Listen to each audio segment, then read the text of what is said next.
پروردگار عالم کی مصلحت یہ ہے کہ کوئی خاتون نہ نبی بنے، نہ رسول بنے، نہ امام بنے. اسی لیے 1,24,000 میں کوئی خاتون نہیں ہے، سارے کے سارے مرد ہیں. کسی ایک خاتون کو پروردگار عالم نے نبی نہیں بنایا. کیوں نہیں بنایا یہ مالک جانے. اب کچھ چیزیں اگر پہنچ پاؤں گا تو عرض کروں گا. کسی ایک کو بھی خاتون کو پروردگار عالم نے رسول نہیں بنایا، کسی ایک کو بھی پروردگار عالم نے امام نہیں بنایا. یہ اس کی مصلحت ہے. کیوں ہے اب نہیں معلوم کیوں ہے، کچھ باتیں جو بیان کی گئی ہیں اس کو عرض کروں گا اگر پہنچا تو. کسی ایک کو بھی نبی نہ رسول نہ امام. اگر اس درمیان کوئی خاتون ایسی ہو کہ جس کی عبودیت میں اتنا کمال ہو کہ اس کی ولایت بھی اتنی ہی مکمل اور اتم ہو، تو اس کا مرتبہ ظاہر کیسے ہو؟ کیونکہ یہ نبی تو ہو نہیں سکتی. نبوت کے شرائط رکھتی ہے لیکن نبی نہیں ہو سکتی.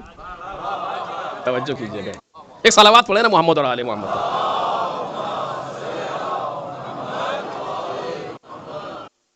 رسالت کی تمام شرطیں جو کرائیٹیریا ہے رسالت کا وہ مکمل ہے، مگر رسول نہیں ہو سکتی. جو شرائط ہیں وہ ساری شرطیں موجود ہیں لیکن چونکہ خاتون ہے رسول نہیں ہو سکتی.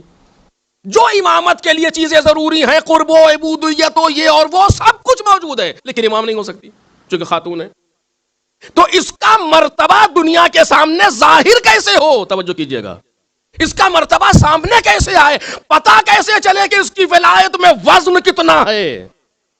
کیسے معلوم ہوگا؟ کیونکہ اگر یہ نبی بن جاتی تو ہم سمجھ لیتے، اگر یہ رسول بن جاتی تو ہم سمجھ لیتے، اگر یہ امام ہو جاتی تو ہم سمجھ لیتے. کچھ نہیں ہو سکتی یہ چونکہ خاتون ہے. کوئی بھی صحیح خاتون ہے. اب جب خاتون ہے تو اس کی ولایت کے وزن کو سامنے آنا چاہیے.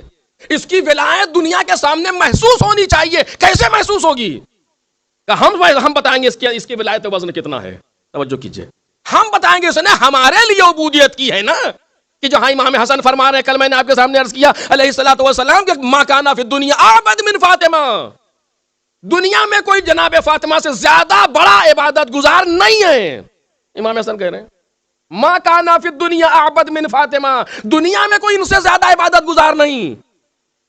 کانت تقوم حتی تتورم قدمہا. اتنا کھڑی ہوتی ہیں پروردگار کے سامنے کہ دونوں پیروں پر ورم آ جاتا ہے.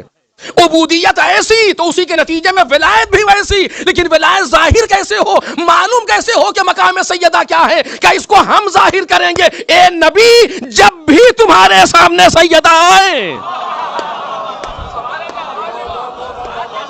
ایک صلوات پڑھیں بآواز بلند بر محمد اور آلہ.